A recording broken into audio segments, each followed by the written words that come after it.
harap kalian semua dalam keadaan sehat.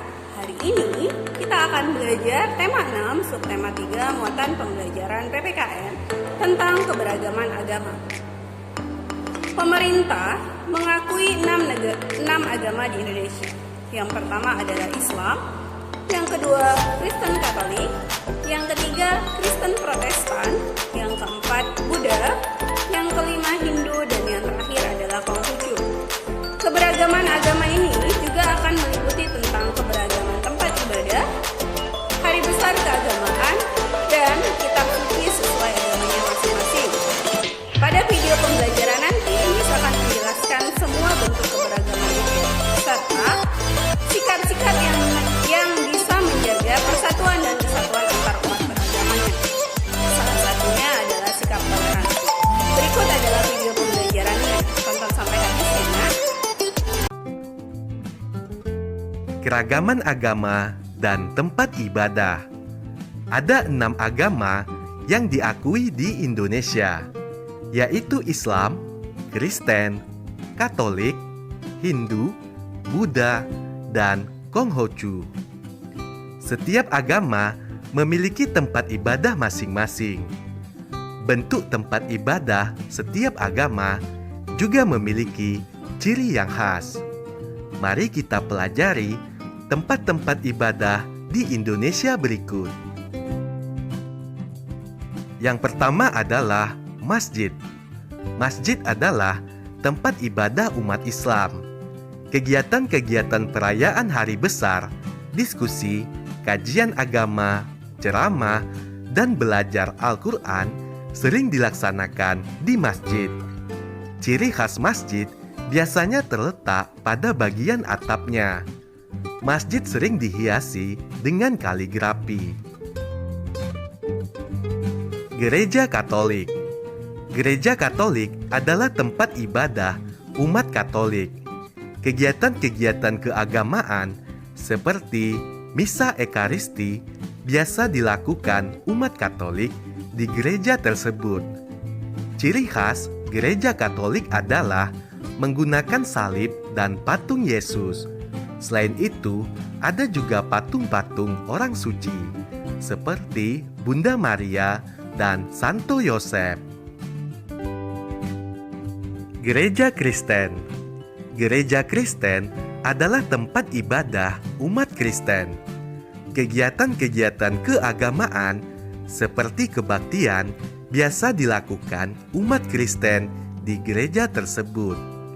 Ciri khas gereja Kristen adalah salib berupa palang tanpa patung Yesus. Bangunan gereja tradisional seringkali memiliki sebuah menara atau kubah. Selanjutnya adalah pura. Pura adalah tempat ibadah agama Hindu di Indonesia. Pura dirancang sebagai tempat ibadah di udara terbuka yang terdiri atas beberapa lingkungan yang dikelilingi tembok.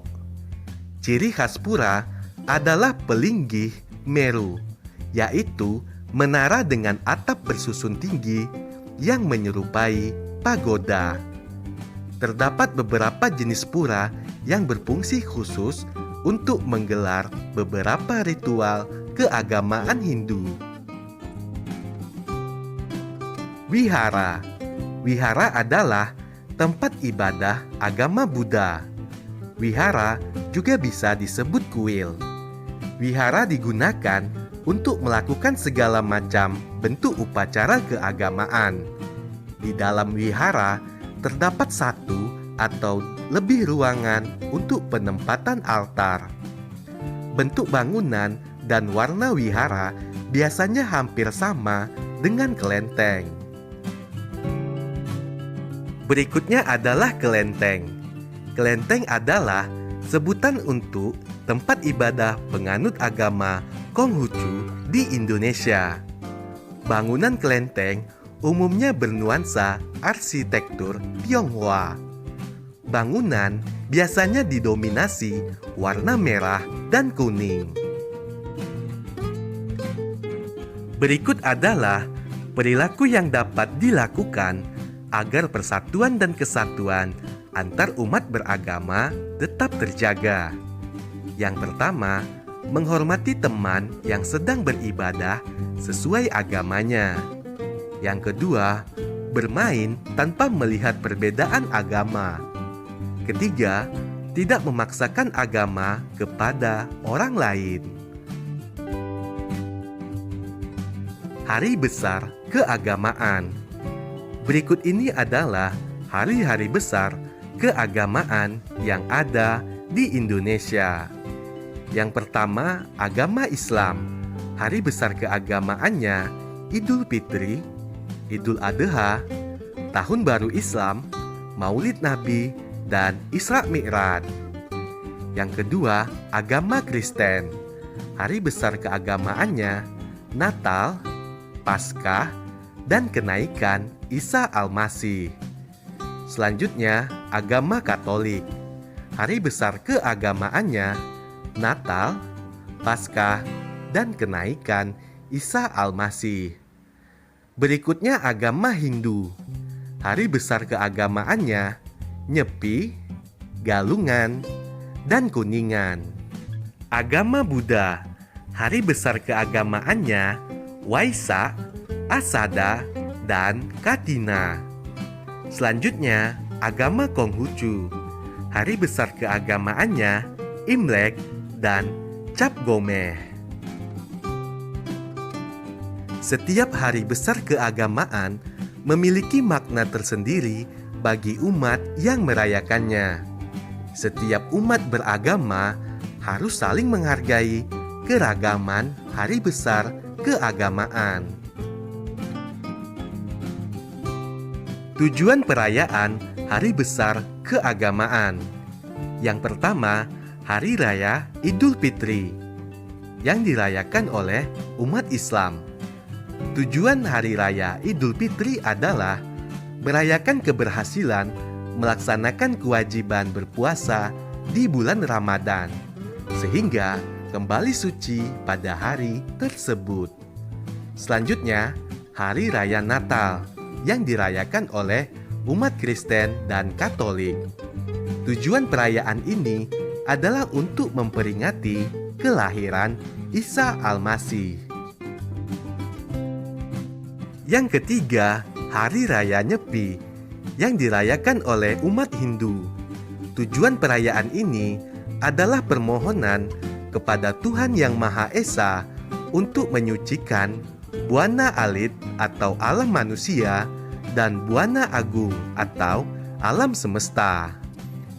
Yang keempat, Hari Raya Waisak yang dirayakan oleh umat Buddha. Tujuan perayaan ini adalah merayakan 3 perayaan penting, yaitu lahirnya Pangeran Siddhartha, kemudian Pangeran Siddhartha mencapai penerangan agung dan menjadi Buddha, dan wafatnya Buddha Gautama. Yang kelima, Tahun Baru Imlek yang dirayakan umat Konghucu.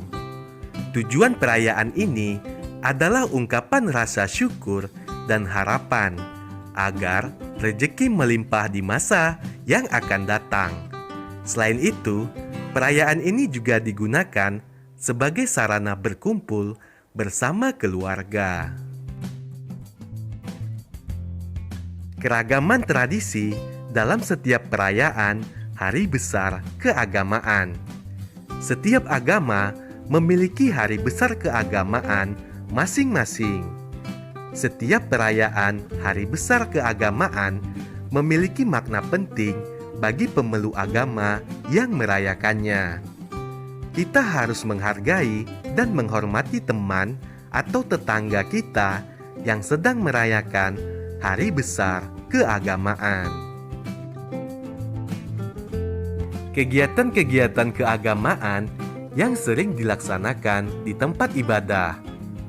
Tempat ibadah masjid, contoh kegiatan keagamaannya, ibadah sholat setiap hari, ibadah sholat Jumat setiap hari Jumat, ibadah sholat tarawih pada bulan Ramadan, kegiatan tadarus pada bulan Ramadan, kegiatan belajar membaca Al-Quran untuk anak-anak, kegiatan dakwah tentang agama Islam, dan perayaan Idul Fitri dan Idul Adha. Selanjutnya, tempat ibadah Gereja Katolik. Contoh kegiatan keagamaannya, ibadah misa setiap hari, ibadah misa mingguan setiap hari Minggu, kegiatan sekolah minggu untuk anak-anak, perayaan Paskah atau wafat Isa Al-Masih. Selanjutnya, peringatan kenaikan Isa Al-Masih, perayaan Natal pada tanggal 25 Desember. Tempat ibadah Gereja Kristen. Contoh kegiatan keagamaannya, ibadah kebaktian dan ibadah harian, pengakuan dosa di hadapan imam, kegiatan ibadah tobat jemaat, kegiatan sekolah minggu untuk anak-anak, perayaan Ekaristi setiap hari Minggu, perayaan Natal pada tanggal 25 Desember. Selanjutnya, tempat ibadah pura. Contoh kegiatan keagamaannya, ibadah puja setiap hari, kegiatan sembahyang malam Jumat, kegiatan pasraman, perayaan purnama dan tilem, perayaan Hari Raya Galungan dan Hari Raya Nyepi, perayaan Kuningan dan Saraswati, perayaan Pagar Wesi dan Siwaratri. Tempat ibadah wihara. Contoh kegiatan keagamaannya, ibadah puja bakti setiap hari, penataran agung 1 kali dalam sebulan, perayaan Hari Raya Waisak, perayaan Katina, perayaan Asada, dan perayaan Maga Puja. Selanjutnya, tempat ibadah kelenteng. Contoh kegiatan keagamaannya, ibadah setiap tanggal 1 dan 15 penanggalan Imlek. Selanjutnya, ibadah kebaktian umum agama Konghucu, peringatan hari lahir dan hari wafat Nabi Konghucu. Selanjutnya, peringatan hari Tangcik, peringatan Tahun Baru Imlek. Selanjutnya, kegiatan sekolah minggu untuk anak-anak. Keberagaman agama ini sebelumnya sudah diajarkan di pelajaran IPS. Jadi anak Miss boleh lihat catatan IPS-nya semester 1. Di situ telah ada tentang keberagaman agama yang meliputi tempat ibadah, kitab suci, dan hari besar keagamaannya. Terus selanjutnya, keberagaman agama ini juga ada di buku Erlangga PPKN halaman 62.